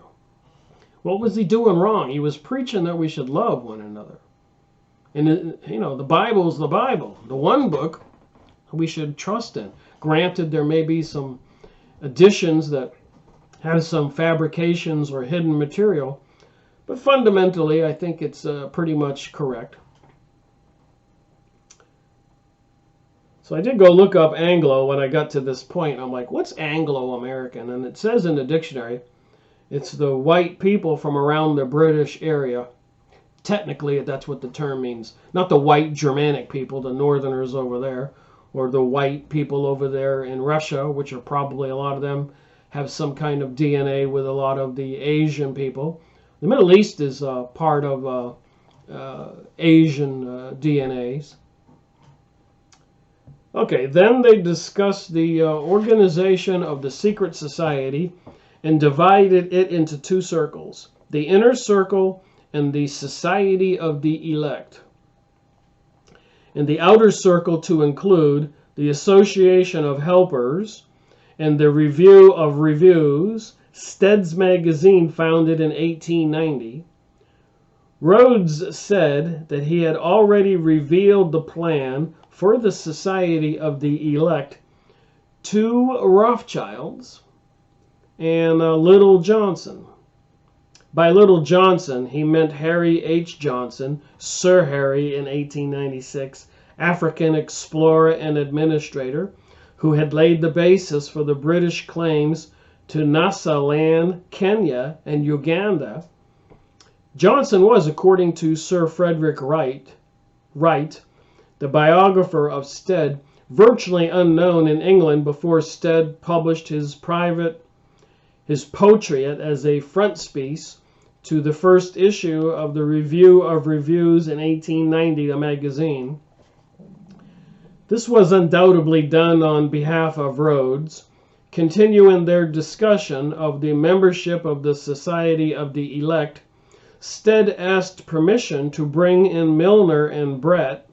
Rhodes agreed, so they telegraphed at once to Brett, who arrived in 2 hours, then drew up the following ideal arrangement for the society. So here's how it goes. The general of the society would have been Rhodes. The junta of 3, I guess the 3 controllers, Stead, Brett, and Miller. The circle of initiates. So they use the word initiates. Where do we get that? Freemasons, Illuminati, initiation, and all these mystery religions. Cardinal Manning, General Booth, Bramwell Booth, Little Johnson, Albert Gray, and here we go, Arthur Balfour.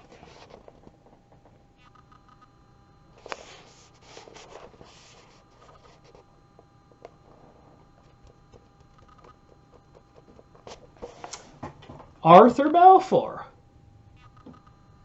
King Cyrus, President Donald Trump, King Solomon's Temple, Temple Coin, Declaration 2018, President Donald Trump recognizing Jerusalem as the capital of Israel, are fulfillment of this plan. The Balfour Agreement. And even prior to World War II, because apparently after World War I, the British reneged on their Balfour Agreement and did not forcefully make the Arabs give the Jewish people, the Zionist Jewish people, Palestine. So they had to have World War II. So before World War II, this letter was published in the Times British newspaper. That after the war, the world, the New World Order, is pledged to the Jews. I'm not an anti-Semite for saying this. This was in the New York Times, excuse me. Righting of wrongs seen. So these people, apparently according to the rabbis I listen to, have never accepted Jesus as the Savior. 2,000 years of persecution, prosecution, massacres and problems throughout the world, exile, banishment. They now control the banking industry, the politicians in a lot of countries and a lot of wealth. The world is going to be in their control. It was published in the New York Times, October 6, 1940. So apparently because the British reneged with the Balfour Agreement and did not forcefully coerce Turkey, the Ottoman Empire, and the Arabs to give Palestine to the Jews, they had to have World War II to pull it off. And so they wouldn't renege, they had it published in a paper. Like a legal public document. So it's in the paper that the New World Order is pledged to the Jews. Does that make me an anti-Semite for pointing that out and all of this material? Seems that we have a clear and present danger to the world. And apparently recently, the Sanhedrin, the religious Congress of Israel, has written a letter to President Donald Trump and Americans, the legislator, to try to pass laws making it illegal to make anti-Semitic statements, opposing Zionism and all this. And apparently, part of the Noahide laws passed in secret in the United States, it would be heresy to believe in Jesus, punishable by beheading. Oh my. Back to the book. Within the next few weeks, Stead had another talk with Rhodes, in a talk with Milner, who was filled with admiration for this scheme, according to Stead's notes as published by Frederick White. The ideal arrangement for the secret society was drawn up in 1891 and never came into effect in all its details. The organization as drawn on paper reflected the romantic and melodramatic ideas of Cecil Rhodes and Stead, and doubtless they envisioned formal initiations, oaths, secret signs, and recognition. Reminds me of the Freemasons. Once Milner and Brett were made initiates, the atmosphere changed. To them, secret signs and oaths were so much claptrap and neither necessary nor desirable, for the initiates knew each other intimately and had implicit trust in each other without the necessary signs or oaths. Thus the melodrama envisioned by Rhodes was watered down without any way of reducing the seriousness with which the initiates determined to use their own personal influence and Rhodes's wealth and power to achieve solidation of the British Empire, which they shared as an ideal with Rhodes. So I don't know how far I'm going to get here. There was a point I wanted to make. I did go over that book in my series, Freemasonry and Satanism, Book Review 9, Part 2, about the Astor family. And it is eventually mentioned here. Astor was a member of the group, and he was quite the dastardly dude. Let's see if I can find it here. You can get this book and read it, all these details yourself. Here we go. I'll read down this portion here that I highlighted. Of the persons so far named, we can be certain that 6 were initiates. These were Rhodes, Lord Rothschilds, Johnston, Stead, Brett, and Milner. Of these, Rhodes was largely indifferent and participated in the work of the group only casually. Now this was the bankster who controlled the banks all over the world. And here these people are taking over South Africa. I rather doubt that Rothschilds was involved casually.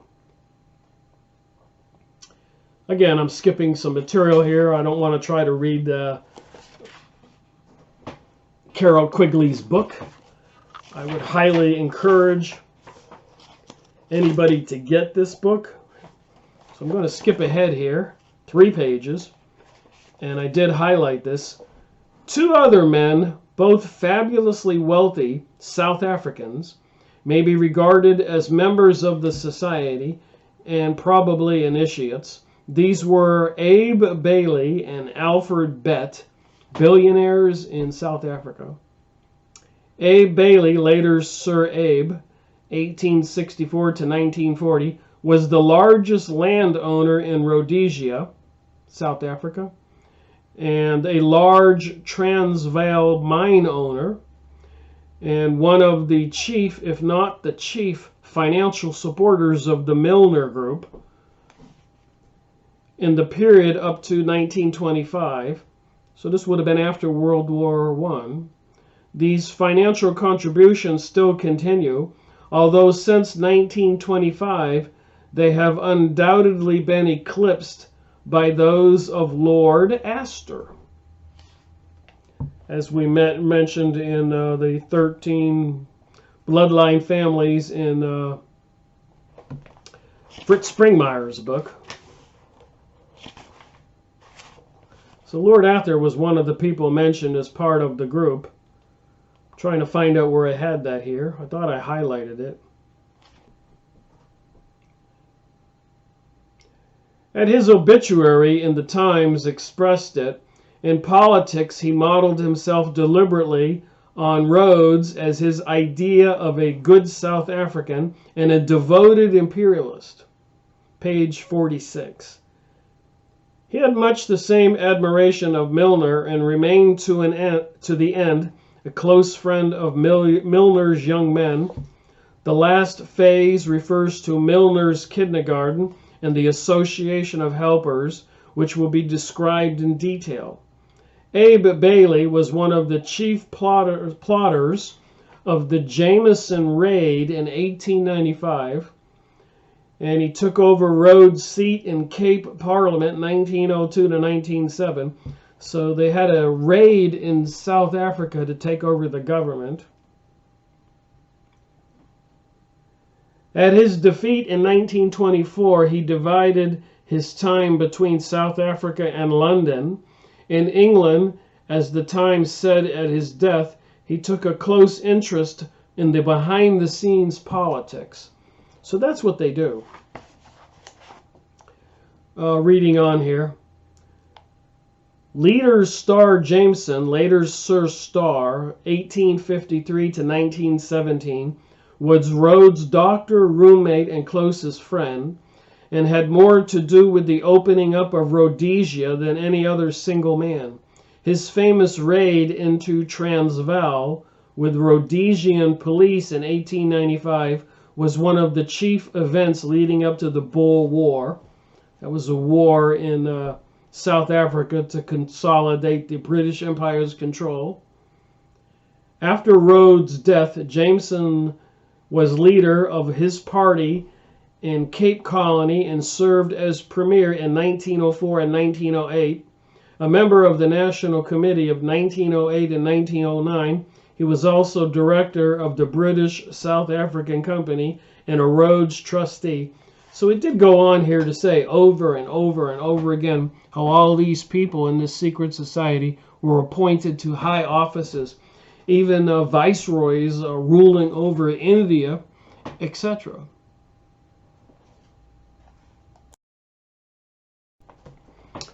Well, I found that one thing I wanted to read here, so I had to jump ahead a couple pages. As we have indicated, the character of the secret society and its personnel was changed after 1902. This was the result of the activities of Lord Milner. The death of Rhodes and the elimination of Stead gave the organization a much less melodramatic form, while making it a much more potent political instrument. Moreover, as a result of the personal ascendancy of Milner, the membership of the organization was drastically changed. Of the initiates or probable initiates whom we have mentioned, Rothschilds, Johnston, Hawksby, Slee, Rosebery, Jameson, Mitchell, Maguire, played little or no role in the society after 1902.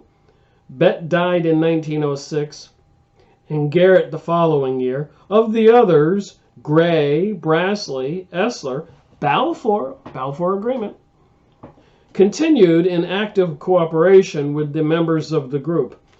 The real circle of initiates in the 20th century, however, would appear to include the following names. So we learned about Astor and his controlling fur empire and other activities in the United States, and apparently quite the scoundrel. And then after he made his fortune, he moved back to London and was knighted. So here's his name mentioned here. Okay, so the real circle of initiates in the 20th century, however, would appear to include the following names: Milner, Abe Bailey, George Parkin, Lord Selborne, Jan Smuts, A.J. Gazelbrook, R.H. Brand, Lord Brand, Phil Kerr, Lord Lina, Lionel Curtis, Godfrey Dotson, H.A.L. Fisher, Edward Grigg, Leopard Amory, and Lord Astor. One of the bloodlines of the Illuminati. If you didn't see my video I made,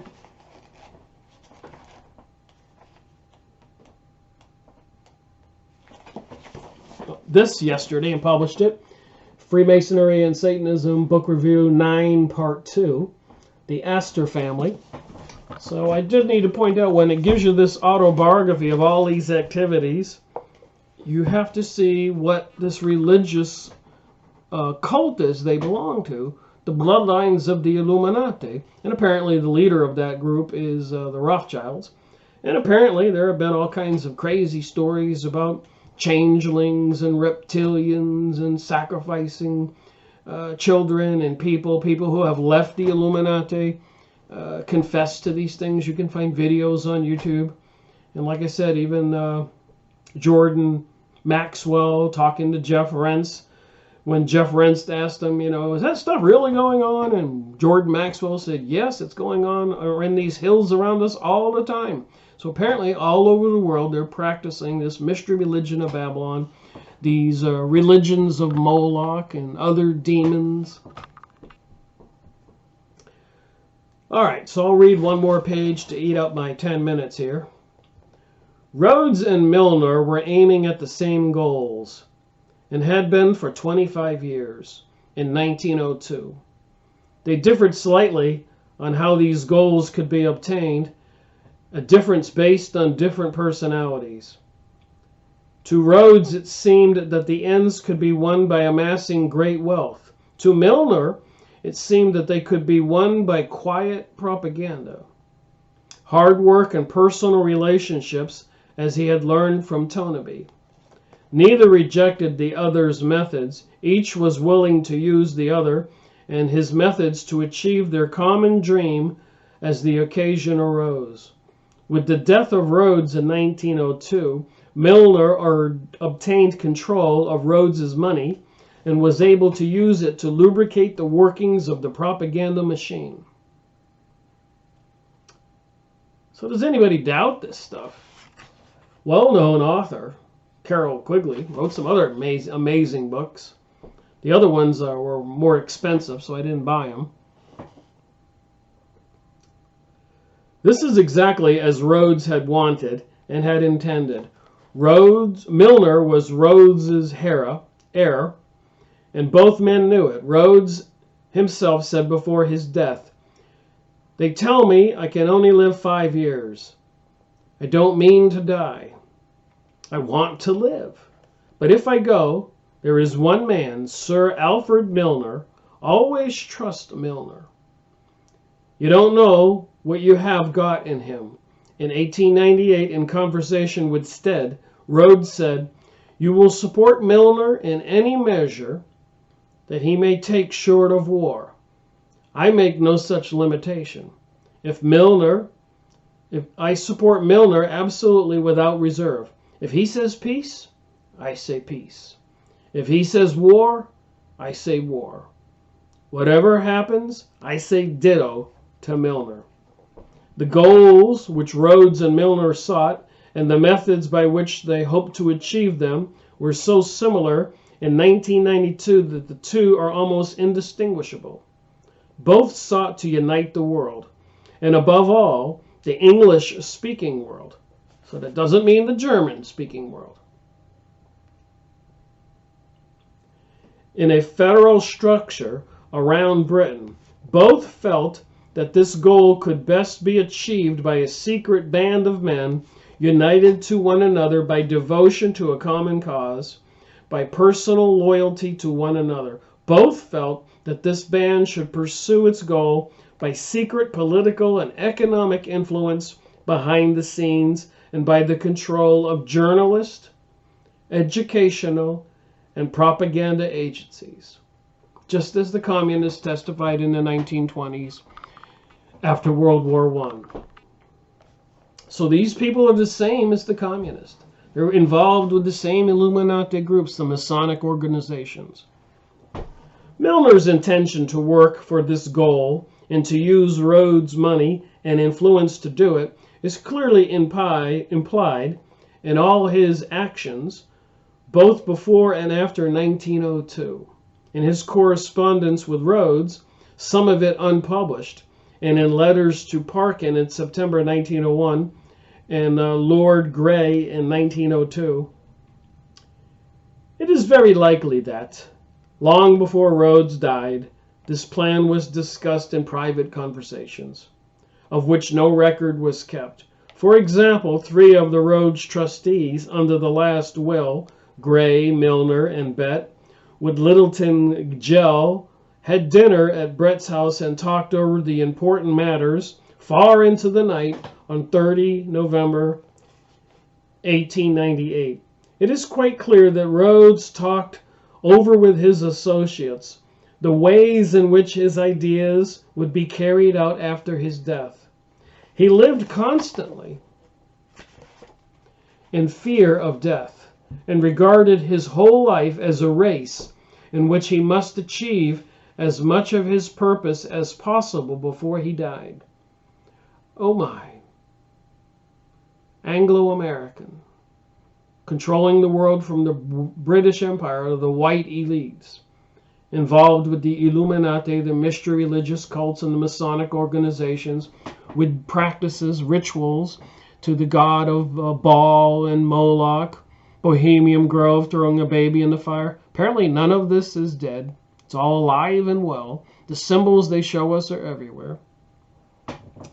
The biographer of Albert Beat is quite confident that Rhodes discussed with Beat a plan by which Rhodes would omit from his will all mention of the project close to his heart. The Cape to Cairo Railway. From Cape to Cairo Railway, from North to South Africa, a railway, leaving this project to be covered, as it was, by Brett's own will.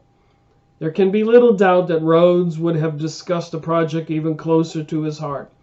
The worldwide group of Anglo-Saxon sympathizers, with the trustees of his own will, and above all, with the one most clearly devoted to his ideas, Milner. So then you got this whole chapter next here about Milner's kidney garden, the group of the secret people. So after all of that, and these other videos I've made in book reviews, can people agree that there are secret societies bent on a global world order? And apparently they were promoting the English-speaking world order. Americans speak English. And apparently, it's in this book, in the first 2 chapters, they had increased hatred towards Germany and that growing empire. And of course, Germany, the Jews in Germany with the Rothschilds Bank of Germany, where the Rothschilds started their first bank, the German leadership would not go along with the elite Jews in Germany to, I guess, convince Turkey, controller of the Ottoman Empire of the Middle East, to give the Jews, the Palestine's property for the creation of the State of Israel, fulfilling the 300-long-year plan for building the Zionist Empire. So they betrayed Germany in World War I. So it all comes around full circle, so we know why they had to destroy Germany. Germany wouldn't go along with the Jewish people. And who would? What country around there would go against the entire Arab world? But when Britain was ruling the world and they had taken control of the United States and secretly had retaken control of the United States money and our governments with the secret societies, I would say that we're all in a little bit of a pickle here. We need to wake up and see this stuff. And don't believe everything I said and what this book says. Take some notes and do some research. Leave a comment below. Give me a thumbs up. And thank you for watching my video, Brick Miracle Reporting.